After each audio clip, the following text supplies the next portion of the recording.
नमस्कार साथियों। Surety amount को लेकर थोड़ा सा क्लैरिफिकेशन देना था मुझे। पहले LIC में टर्मिनेट होने पर श्योरिटी बॉन्ड की जो अमाउंट है वो पे नहीं करनी पड़ती थी, सिर्फ रेजिग्नेशन पर ही आपको श्योरिटी बॉन्ड की अमाउंट पे करनी होती थी। पर इस बार जो कि 2023 की नई वैकेंसी है, इसमें 4 साल के भीतर अगर आप LIC से टर्मिनेट होते हैं या आप रेजिग्नेशन देते हैं तो आपको श्योरिटी बॉन्ड की जो अमाउंट है that is 3 lakh plus GST वो आपको पे करनी ही पड़ेगी। इस बार LIC ने पावर अपने हाथ में रखी है, चाहे वो आपको टर्मिनेट करे चाहे आप खुद रेजिग्नेशन दे। अगर 4 साल से पहले ये सब होता है तो आपको अमाउंट पे करनी पड़ेगी। दूसरी सवाल ये था कि जो श्योरिटी बॉन्ड है वो किस समय भरवाया जाएगा। जब आपको अपना अपॉइंटमेंट लेटर लेने के लिए बुलाया जाएगा उसी समय आपको श्योरिटी बॉन्ड फिल करवाया जाएगा और उसमें श्योरिटी बॉन्ड में एक जो ऑथराइज बंदा पर्सन है उसकी भी श्योरिटी उसमें लगेगी। पैन कार्ड या उसके सिग्नेचर जो भी हैं वो डिवीज़न टू डिवीज़न वेरी करता है। कुछ डिवीज़न्स में पैन कार्ड मांगते हैं और कुछ डिवीज़न्स में नहीं मांगते हैं, तो ये डिवीज़न टू डिवीज़न वेरी करेगा। पर अपॉइंटमेंट के टाइम पे ही आपको श्योरिटी बॉन्ड भरवाया जाएगा। इसके अलावा दूसरा सवाल जो मेरे पास आया था वो ये था कि क्या जो टारगेट्स हैं LIC में मुझे कितने टारगेट मिले थे इनिशियली, मुझे कितना समय मिला था और क्या टर्मिनेट होने पर दूसरी गवर्नमेंट जॉब में दिक्कत आती है। देखिए, मैंने जब ज्वाइन किया था तो इनिशियली आपकी देखिए 2 बार ट्रेनिंग होती है। एक तो इन हाउस ट्रेनिंग होती है जो मेरी दिल्ली हुई थी और 5 स्टार होटल में, आप लोगों की भी 5 स्टार होटल में होगी और जो लोग दिल्ली में हैं मोस्ट प्रोबेबली उनकी हयात में होगी, ऐसा मुझे न्यूज़ है ऐसी। इसके अलावा एक इन हाउस ट्रेनिंग होती है, उसके बाद आप ADO, उसके बाद आपको ब्रांच अलॉट हो जाती है और उसके बाद आपकी 1 महीने की फील्ड ट्रेनिंग होती है और अपॉइंटमेंट लेटर में ही आपके सारे टारगेट मेंशन होते हैं। तो मेरे जो इनिशियली टारगेट थे वो 3 क्राइटेरिया पे मुझे टारगेट मिले थे। एक था number of agent, number of policies and premium amount. जो नंबर ऑफ़ एजेंट थे वो मुझे 15 बनाने थे विदिन अ ईयर। जो आपका PDO शिप का पीरियड होता है वो 1 साल का होता है, तो 1 साल में 15 एजेंट बनाने थे, 300 पॉलिसी करनी थी। इसके अलावा रूरल बेल्ट में 20 लाख 20.4 लाख का जो प्रीमियम अमाउंट था वो था, जो कि अर्बन एरिया में 21-22 लाख के या थोड़ा बहुत ऊपर नीचे हो गया था। तो ये 3 क्राइटेरिया आपको 1 साल के भीतर अपनी PDO शिप में पूरे करने होते हैं। दूसरा ये है कि कितना समय मिलता है। देखिए, मैं सिर्फ अपना एक्सपीरियंस शेयर कर सकती हूँ। अब LIC अगर कोई नया रूल ले आए या चेंज कर दे तो उसके बारे में तो कुछ कहा नहीं जा सकता, पर मेरा जो एक्सपीरियंस था, मेरे समय में क्या हुआ था वो मैं आपको बता देती हूँ। मेरे समय में 1 साल का ये टारगेट था। इसके बाद भी अगर कोई कैंडिडेट अपना या एम्प्लॉय अपना टारगेट पूरा नहीं कर पाता है तो उसको 3 महीने और एक्स्ट्रा मिलते हैं, जिसको एक्सटेंशन पीरियड कहते हैं। तो आपको एक्सटेंशन 3 महीने का मिलता है, बट उसमें फिर ये पुराने वाले टारगेट आपको नहीं पूरे करने होते, हमें नया टारगेट दिया गया था, इंक्रीज़ करके टारगेट दिया गया था। ऐसे ही हर 3 महीने में आपके टारगेट इंक्रीज़ होते रहते हैं और वो एक्सटेंशन पीरियड मैक्सिमम 1 ईयर का हो सकता है। एक्सटेंशन पीरियड 3-3 महीने करके 4 बार बढ़ाया जा सकता है। अब वो भी डिवीज़न टू डिवीज़न और branch division to division vary करता है, क्योंकि कुछ डिवीज़न्स में 2 एक्सटेंशन के बाद टर्मिनेट कर दिया गया था या कैंडिडेट से रिज़ाइन दिलवा दिया गया था, जबकि कुछ डिवीज़न में पूरा ही आपको 1 साल का एक्सटेंशन मिला था और वार्निंग लेटर्स वगैरह मिलते रहते हैं। और अब तीसरा सवाल है कि टर्मिनेशन के बाद किसी जॉब में दिक्कत आती है। एज सच दिक्कत नहीं आती है, क्योंकि आपके खिलाफ़ कोई FIR या करप्शन वगैरह के चार्जेस नहीं लगे हैं कि आपको दिक्कत आएगी। बट हाँ, ये है कि आप मेंशन नहीं कर सकते वहाँ पे, क्योंकि इससे थोड़ा सा इंटरव्यू में आपके ऊपर आपकी जो इमेज है वो नेगेटिव होती है कि आप कैपेबल इनफ नहीं थे, कि आप टारगेट मीट नहीं कर पाए।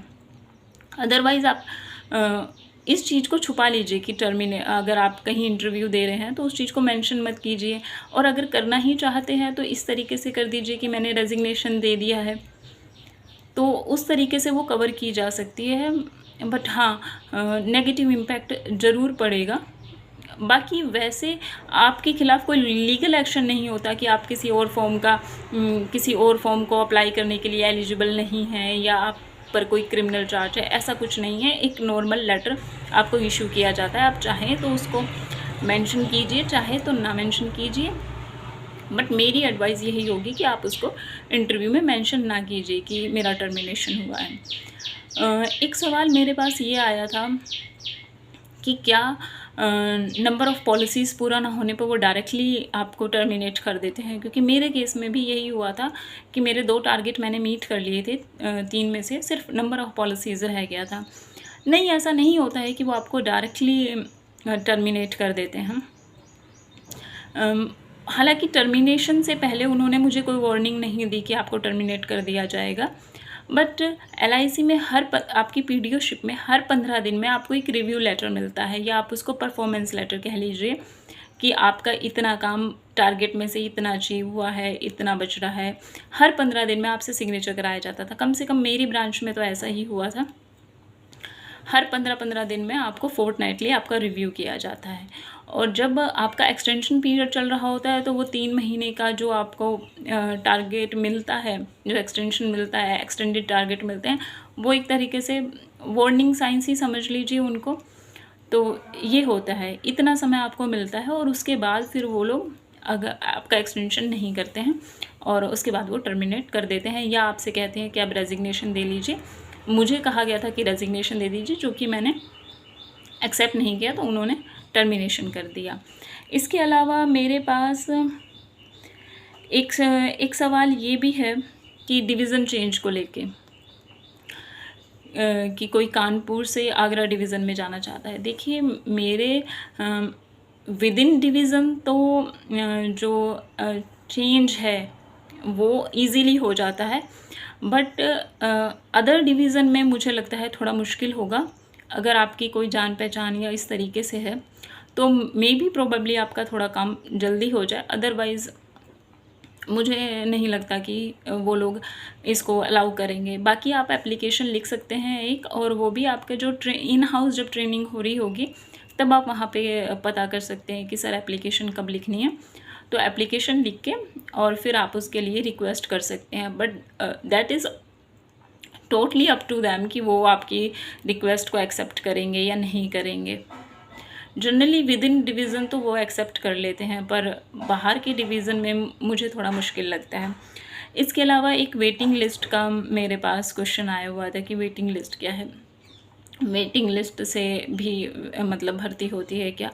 हाँ, बिल्कुल होती है, बट उसका जो प्रोसीजर है कि कब से वो स्टार्ट होगी, वेटिंग लिस्ट से जो रिक्रूटमेंट है वो कब से स्टार्ट होगी, उसके लिए थोड़ा कंफर्म करना पड़ेगा कि वो प्रोसीजर कब से स्टार्ट होगा। बट हाँ, भर्तियाँ उस वेटिंग लिस्ट से होती हैं।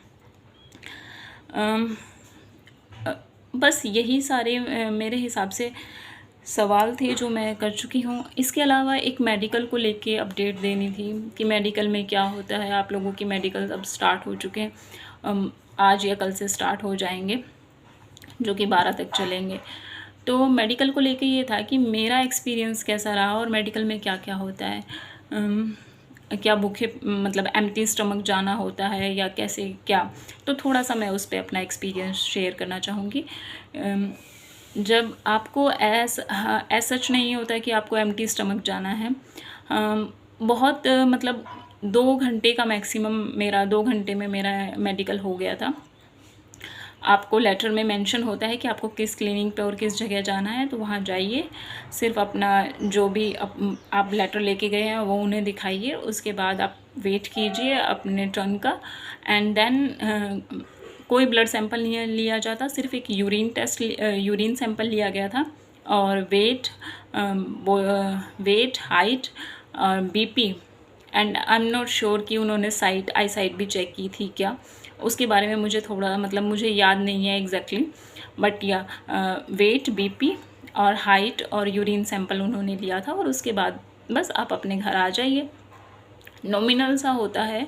और हाँ, एक फॉर्म उन्होंने पूरा इलेबोरेटेड हमसे फिल करवाया था, जिसमें पूरा आपकी फैमिली की भी मेडिकल हिस्ट्री वगैरह, और आपकी कोई सर्जरी हुई है, आपको जॉन्डिस है, ये सब पूरा, कि कैंसर की कोई हिस्ट्री है क्या, तो वो पूरा फॉर्म आपसे भरवाया जाता है। तो यही सब होता है मेडिकल में।